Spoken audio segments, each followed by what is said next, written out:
Hello everyone, welcome back to my channel. So ఇంతవరకు ఛానల్ని subscribe చేసుకోకపోతే సబ్స్క్రైబ్ చేసుకోండి. అండ్ డిస్క్రిప్షన్లో టెలిగ్రామ్ ఛానల్ లింక్స్ ఉంటాయి. C20, C16, C23 వాళ్ళకి జాయిన్ అవ్వచ్చు. ఎవరికైనా maths M1, M2, M3, C language network analysis courses కావాలి అనుకుంటే టెలిగ్రామ్ ఛానల్ ద్వారా నాకు అప్రోచ్ అవ్వచ్చు. That paid classes with nominal fee ఉంటుంది. క్లియర్ అండర్స్టాండింగ్స్ ఉంటాయి. ఓకే, చాలా క్లియర్ కట్గా important concepts along with video explanations ఉంటాయి. ఓకే, సో మన మ్యాటర్లోకి వచ్చేస్తే ఏంటి అంటే, లాస్ట్ టైం నేను ఛాలెంజ్ ఇచ్చాను. మినిమం ఒక 1 వీక్ ఛాలెంజ్ అయితే ఇవ్వడం జరిగింది. October 6th or 7th చేస్తానని వీడియో చెప్పాను. ఈరోజు October 8th నేనైతే చేస్తున్నప్పటికీ. ఓకే, సో October 8th 2024 ఈ వీడియో చేస్తున్నాను ఇప్పుడు. సో నాకు ఫస్ట్ థింగ్ ఏంటంటే, కమెంట్ సెక్షన్లో మీరు నేను ఆ రోజు చెప్పినట్టుగా ఈ వారంలో 2 సబ్జెక్టులు నేర్చుకోండి అని చెప్పాను, with some essays and with some short answer questions. ఎవరు ఏ సబ్జెక్టు ఎన్ని షార్ట్స్ ఎన్ని ఎస్సెస్ నేర్చుకున్నారు అనేది comment me in the comment section. Okay, ఖచ్చితంగా కమెంట్ చేయండి. సో దట్ ఓకే, చదువుతున్నారు అనేది ప్రతి ఒక్కరికి నాకు అర్థమవుతుంది నేను వీడియో చేస్తున్నందుకు. అండ్ మోర్ ఓవర్ ఏంటి అంటే, మీకు కూడా పక్క వాళ్ళకి కూడా తెలుస్తుంది మీరు చదువుతున్నారు అనేది. ఓకే, సో ఇది ఇప్పుడు ఏంటి ఫైనల్గా అంటే, మనకి ఆల్రెడీ టైం టేబుల్ రిలీజ్ చేశాడు. ఏంటి, October 21st నుంచి కొంతమందికి 22nd నుంచి, కొంతమందికి అంతే రెగ్యులర్ అండ్ సప్లీ మ్యాచ్ చేస్తూ అన్ని స్ట్రీమ్స్కి, లైక్ అన్ని కరికులమ్స్ వాళ్ళకి 16, 20, 23 అన్ని వాళ్ళకి ఒకేసారి ఉన్నాయి. 21st, 22nd స్టార్ట్ అయిపోతున్నాయి కదా. ఇలాంటప్పుడు మీరేం చెయ్యాలి, మనకున్న టైంని 10 days ఆఫ్ టైంని 1 week ఆఫ్ టైంని 10 days అనే చెప్తాను నేను, 1 week అనే చెప్తాను నేను. ఎందుకంటే ఆల్రెడీ ఈరోజు 8th, ఎగ్జామ్స్ 21st, మధ్యలో 12 days గ్యాప్ ఉంది. 12 daysలో మనకి ఫెస్టివ్ సీజన్ ఉంది. సో అన్ని వ్యానిష్ అయిపోగా మనకి మిగిలేది 1 week టైం మాత్రమే ఉంటుంది. ఓకే, సో ఇప్పుడు ఏం చేయాలి, C23 కానీ C20 కానీ C16 కానీ సప్లీ కానీ రెగ్యులర్ కానీ ఎలా మెయింటైన్ చేయాలి అనేది చూడండి. సో నేను చెప్పేది వినండి జాగ్రత్తగా. మీరేంటి అంటే, ఇప్పుడు పెద్దగా స్ట్రాటజీస్ ఏమీ యూజ్ చేయొద్దు. మీకు ఎన్ని సబ్జెక్ట్స్ ఉన్నాయో అది మీకు తెలుసు, ఇండివిజువల్ పర్సన్కి తెలుసు. కాబట్టి ఏం చేస్తారంటే, ప్లీజ్ డూ దట్. ఏంటి అంటే ఖచ్చితంగా, ఓకే నేను ఎప్పుడు ఇలా చెప్పలేదు ఖచ్చితంగా అని చెప్పి మీకు ఇష్టం వచ్చిన టైంలో చదువుకోండి అని చెప్పాను నేను. బట్ ఇప్పుడు ఏం చెప్తానంటే, ఖచ్చితంగా రెగ్యులర్లో అయితే ఖచ్చితంగా 5 to 6 సబ్జెక్ట్స్ ఉంటాయి రాసే వాళ్ళకి.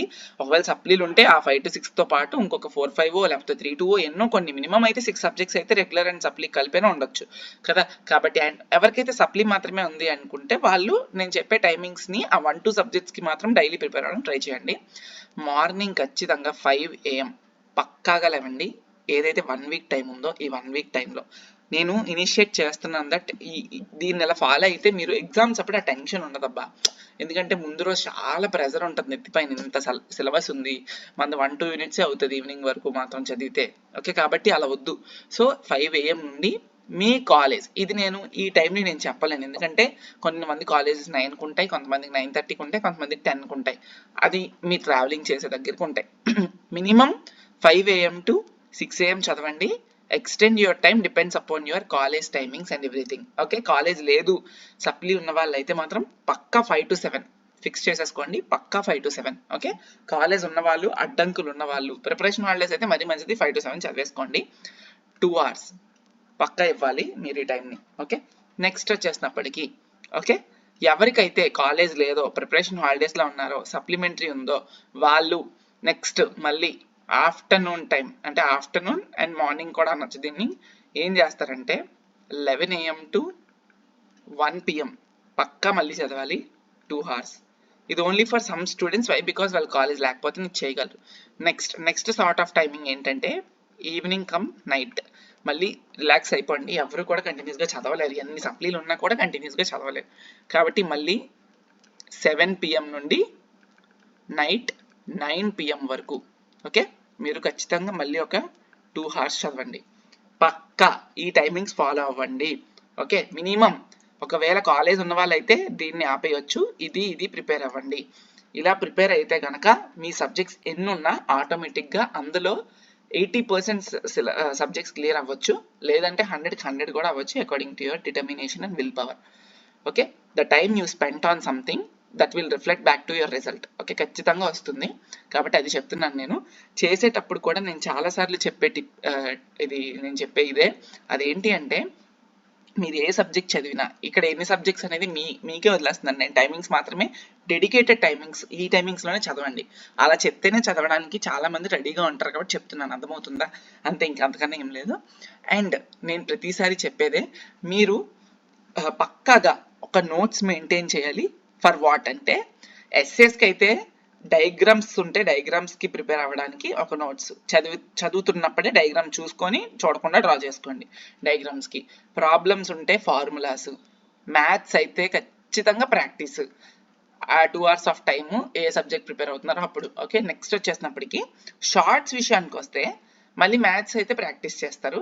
అలానే థియరీ ఉంటే పక్కాగా మినిమం ప్రతి షార్ట్కి నేను ఎప్పుడు చెప్పేదే 1 2 3 4 5 అంతకన్నా ఎక్కువ వద్దు.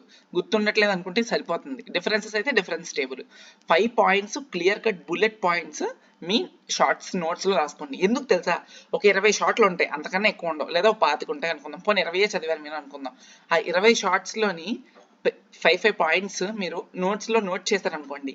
While you are going to your college for writing your exam, ట్రావెలింగ్లో అయినా లేదంటే ఇంటి దగ్గర అయినా మార్నింగ్ లేసేటప్పుడైనా 1 hourలో అలా రివిజన్ చేసుకొని చూసుకుంటూ వెళ్ళిపోవచ్చు ఆ షార్ట్స్ని. అది నా మెయిన్ థింగ్. ఎస్ఏస్లో అయితే ఫార్ములాస్, ప్రాబ్లమ్స్లో అయితే ప్రాక్టీస్ చేయండి, డయాగ్రామ్స్ అయితే డయాగ్రామ్స్ డ్రా చేయండి. థియరీ ఏం ముట్టుకోవద్దు, టైం పట్టేస్తుంది. ఎస్ఏ 2 పేజీలు రాస్తే మీకు ఎక్కడ అంత టైం చదువుకోవడానికి ఉండదు, రాయడానికి ఉండదు. కాబట్టి షార్ట్స్కి మాత్రం నోట్ చేసుకోండి. ఎస్ఏస్కి నేను చెప్పినవి చెయ్యండి, పక్క పాస్ అవుతారు. M2 M1 M3 ఎవరికైనా సబ్జెక్ట్స్ ఉంటాయి కదా, వాళ్ళు మాత్రం practice practice practice, keep on practising.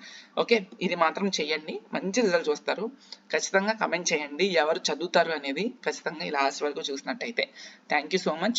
And అన్ని ఇంపార్టెంట్ క్వశ్చన్స్ కూడా ప్రీవియస్ వీడియోస్ నాకు చూస్తే మీ బ్రాంచెస్ రిలేటెడ్ క్వశ్చన్స్ అన్ని మీకు కనిపిస్తాయి.